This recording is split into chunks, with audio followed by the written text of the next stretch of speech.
ఎన్ని బాధలు పడిపోతుంటుందో అందులోంచి విడడం. ఆ విడని కారణం చేతి ఇప్పుడు ఆ దీర్ఘాయు ఎందుకు పనికొచ్చింది? పాపం అనుభవించడానికి పనికొచ్చింది. అందుకని పాపీ చిరాయు. అంతేకాని మహాత్ములైనటువంటి వారు దీర్ఘాయుష్మంతులైతే వారికి ఇది అన్వయం అవుతుందా అండి అంటే అన్వయం అవ్వదు. కాబట్టి శరీరము దేనికి ఉపకరణము అంటే సుఖదుఖములను అనుభవించడానికి ఈశ్వరుడిచ్చిన ఉపకరణం అయినప్పుడు దీన్ని కొన్ని కష్టాలు వస్తే యథార్థమునకు అదొక సంతోషకరమైనటువంటి విషయం. ఎందుకు సంతోషకరమైన విషయం అంటే గత జన్మలలో చేసుకున్న పాపం నశించిపోతుంది అక్కడతోటి. కాబట్టి వాడికి అనుభవంలో పోతోంది ఇంకా పాపం. కాబట్టి కష్టపడుతూ దాన్ని పోగొట్టేసుకోవడమే. అంతేకాని ఈ శరీరాన్ని తీసేస్తానంటే మళ్ళీ కొత్తగా ఇంకొక మహాపాపం వస్తుంది. ఈశ్వరుడు ఇచ్చినటువంటి ఉపకరణాన్ని ఈశ్వర శాసనం అయ్యే వరకు పడగొట్టడానికి వీల్లేదు. ఇది నేను కాదు అని తెలుసుకున్నటువంటి ముక్త పురుషుడు కూడా తనంత తాను ఇది పడిపోయే వరకు ఊరుకుంటాడు. అందుకే ఇది నేను కాదని తెలుసుకుని ఆత్మగా ఉండిపోయిన వాడిని జీవన్ముక్తుడు అంటారు. ఆయన శరీరం పడిపోయిన తర్వాత విదేహముక్తి పొందాడు అంటారు. 2 మాటలు అందుకు వచ్చాయి శాస్త్రంలో. అందుకే భగవాన్ రమణుల దగ్గరికి వెళ్ళి ఈ శరీరంలో ఎందుకు ఉండిపోవాలి, ఇది నేను కాదని తెలిసినా కూడా అంటే వారు అద్భుతమైన మాట చెప్పారు. విస్తరాకు యొక్క చిట్ట చివరి ప్రయోజనం ఏమిటి? పెంటకుప్ప మీద పడేయడమే. అయినా ఆకులు బాదమాకులు తేవాలి, కడగాలి, చీపురు పుల్లలన్నీ సన్నగా విరవాలి, కుట్టాలి, వేసుకోవాలి, దాని నిండా పదార్థాలు వడ్డించుకోవాలి, నెయ్యి వేసుకోవాలి, పరిశేచనం చెయ్యాలి, హవిస్సులు గుచ్చుకోవాలి, ఆ తర్వాత ఆ భోజనాన్ని చెయ్యాలి, భోజనం చేసిన తర్వాత ఉత్తరాపోసనం పట్టాలి, ఉత్తరాపోసనం పట్టిన తర్వాత విస్తరిని తీసి పెంటకుప్ప మీద వెయ్యాలి. అంతేకాని విస్తరాకు ప్రయోజనం పెంటకుప్ప మీదకి వెళ్ళడమని భోజనం చేయకుండా పుట్టిన విస్తరాకులన్నీ పట్టుకెళ్ళి పెంటకుప్ప మీద వేస్తున్నావా? వేయట్లేదు. విస్తరాకు ప్రయోజనం ఎటువంటిదో ఈ శరీరము యొక్క ప్రయోజనం అటువంటిది. దీనితో అనుభవించి, అందుకే దీనికి ఋతుమంతమని పేరు. దీనితో అనుభవించి కష్టం సుఖం అనుభవించి వైరాగ్యం అనేటటువంటి సుఖం వైపుకి అడుగులు వెయ్యాలి.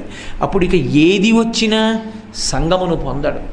అందుకే వైరాగ్యానికి ఉదాహరణగా దేన్ని చెప్తారు అంటే గాలిని చెప్తారు. గాలి మల్లెపందిరి మించి ఎడుతుంది, మల్లెపూల సంగం తగులుతుంది, అబ్బా సువాసన అంటారు, గాలి పొంగిపోదు. అలా వెడుతుంటే ఒక కుక్క యొక్క కళేబరం మించి వెడుతుంది, వెళ్ళినప్పుడు అబ్బా దుర్వాసన అంటారు, గాలి బెంగపెట్టుకోదు, దేని మించైనా వెళ్ళిపోతుంది. దేనితోటి గాలికి సంగం ఉండదు. ఒకరు పొగిడారని లేదు, ఒకరు తెగిడారని లేదు, అన్నిటి మించి వెళ్ళినట్టు అన్నిటికీ తాను సాక్షిగా ఉంటాడు. పొంగు లేదు, కుంగు లేదు. తుల్య నిందా స్తుతిర్మౌని సంతుష్టో ఏనకేనచిత్ అనికేత స్థిరమతి భక్తిమాన్ మే ప్రియో నరహ అంటాడు గీతాచార్యుడు భగవద్గీత భక్తి యోగంలో. అలా ఆ స్థితికి వైరాగ్య సుఖానికి చేరుకోవాలి. అంతేకాని శరీరాన్ని పడగొట్టే ప్రయత్నం చెయ్యడం, వచ్చినటువంటి చిన్న దుఃఖానికి విచలితుడైపోవడం చెయ్యకూడదు.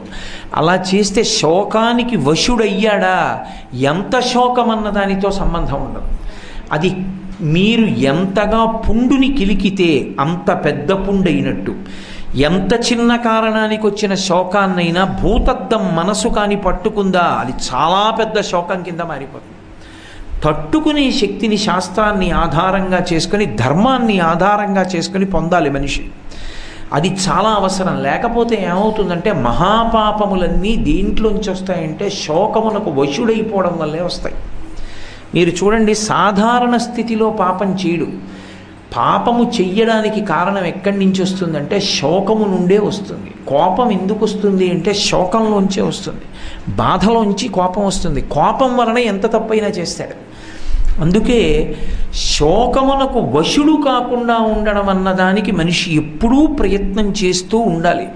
అలా చేసే ప్రయత్నంలో ధార్మికంగా అంటే దేహానికి వచ్చేటటువంటి కష్టాలు, ఇతరమైన కష్టములను వాటిని గత జన్మలలో చేసుకున్న పాపములు క్షయమవుతున్నాయన్న భావనతో అనుభవించడం ఒకటి. 2, శోకం వచ్చినప్పుడు ఈశ్వరుడికే మొరపెట్టుకోవడం రెండో మార్గం. నేను దీన్ని తట్టుకోలేకపోతున్నానని ఆయనకి చెప్పుకోవడం పరమోత్కృష్టమైన మార్గం. ఎంతమందికి చెప్పినా ఉపయోగం ఉండదు. ఒక్క ఈశ్వరుడికి చెప్తే ఆయన ఆదుకుంటాడు. అదే భాగవత ప్రతిపాదన. కడుపులో ఉన్నటువంటి శిశువు మీద బ్రహ్మశిరోనామకాస్త్రం వేశాడు అశ్వత్థామ. పక్కన మామగారులు ఉన్నారు 5, ధర్మరాజు, భీముడు, అర్జునుడు, నకులుడు, సహదేవుడు. అయినా సరే ఉత్తర వాళ్ళ కాళ్ళ మీద పడలేదు. తిన్నగా వెళ్ళి కృష్ణ భగవానుడి కాళ్ళ మీద పడింది. పడి అయ్యా నీ మేనల్లుడు కడుపులోన హతుడగుటయు చూసి అంది, నీ మేనల్లుడు చచ్చిపోతున్నాడు లోపల, నువ్వు అలా నించుంటావే, కాపాడంది. భగవంతుడికి చెప్పుకుంది. వెంటనే ఆయన లోపల ఉన్నటువంటి పిండాన్ని కాపాడాడు. పరమేశ్వరుడు చెయ్యలేనిది ఉండదు. అందుకే శరణాగతి అన్న మాట అక్కడ వచ్చింది. ఈశ్వర, నేను పాపం చేశాను ఖచ్చితంగా, అందులో సందేహం లేదు. నేను చెయ్యని పాపం ఉండకపోతే నువ్వు నాకు దుఃఖం ఎందుకు ఇస్తావు? ఇప్పుడు నేను ఈ దుఃఖం అనుభవించలేకపోతున్నాను, చేసిన తప్పు నాదే. ముందు దోషాన్ని అంగీకరించాలి ఈశ్వరుడి దగ్గర. అందుకొచ్చింది అజ్ఞానినా మయా దోషాన్ అశేషాన్ విహితాన్ హరే క్షమస్వత్వం క్షమస్వత్వం శేషశైల శిఖామణి. అది నోటితో చెప్పేది కాదు, మనసు చేత ఆవిష్కరించేది. అజ్ఞానినా మయా దోషాన్ అశేషాన్ విహితాన్ హరే. ఒకటా రెండా? అశేషాన్, ఎన్ని తప్పులు చేశాను. విహితాన్ హరే, నేను ఏం చెప్పగలను? క్షమస్వత్వం క్షమస్వత్వం, నన్ను క్షమించు క్షమించు క్షమించు. ఆ బాధ తట్టుకోలేక ఈశ్వరుడికి విజ్ఞాపన చేసుకుంటే ఈశ్వరుడు రక్షిస్తాడు. ఎందుకు రక్షిస్తాడంటే ఆయనకు లక్షణం ఉంది, నమః శివాభ్యాం అశుభాపహాభ్యాం. అరేరే వీడు తట్టుకోలేకపోతున్నాడు రా, తప్పు చేశానని ఒప్పుకున్నాడు, నా పాదాల మీద పడి క్షమార్పణ అడిగాడు. చేసిన పాపం ఫలితంగా వచ్చినప్పుడు ఎంత బాధ ఉంటుందో తెలుసుకున్నాను, ఇక చెయ్యనంటున్నాడు.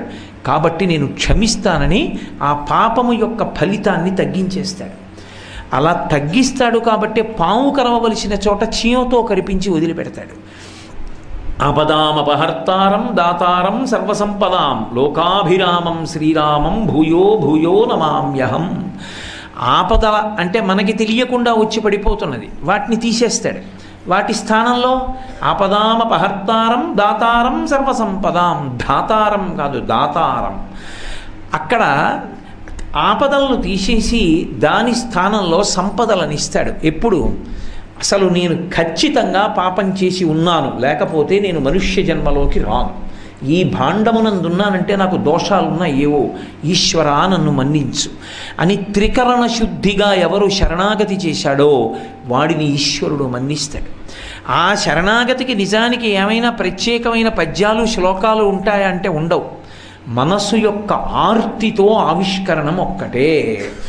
దూర్జటి చెప్పుకున్నాడు, రోషీరోయదు కామినీ జనుల తారుణ్యోరు సౌఖ్యంబులన్ బాసీబాయదు పుత్రమిత్ర ధన సంపద్భ్రాంతి వంచాలతల్ కోశీకోయదు నామనంబకట నీకున్ ప్రీతిగా సత్క్రియల్ చేసి చేయదు దీని తుళ్ళన చవే శ్రీకాళహస్తీశ్వర అన్నాడు.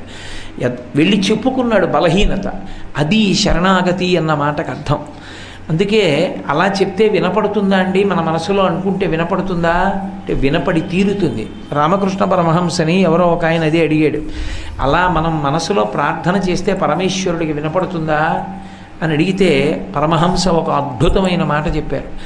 నీ ఇంట పాకుతున్న చీమలలో అతి చిన్న చీమను ఒక దాన్ని పట్టుకుని జాగ్రత్తగా కంసాలి దగ్గరికి తీసుకెళ్ళి దానికి ఎన్ని కాళ్ళున్నాయో లెక్క పెట్టించి ఒక్కొక్క కాలుకి పెట్టడానికి సరిపోయే గజ్జల పట్టాలు చేయించి కంసాలి చేసి ఇచ్చే వరకు చీమని నీ ఇంట్లో రక్షించి పట్టాలు చేసి ఇచ్చిన తరువాత చీమ కాళ్ళకి గజ్జాల పట్టాలు పెట్టి విడిచిపెట్టినప్పుడు చీమ పాకుతుంటే కదిలిన కాళ్ళకి కట్టినటువంటి గజ్జల పట్టాల నుండి వచ్చిన సవ్వడిని వినగలిగిన చెవులు ఉన్నవాడు ఈశ్వరుడు. కాబట్టి ఆయన ఏది వినలేడు, ఏదైనా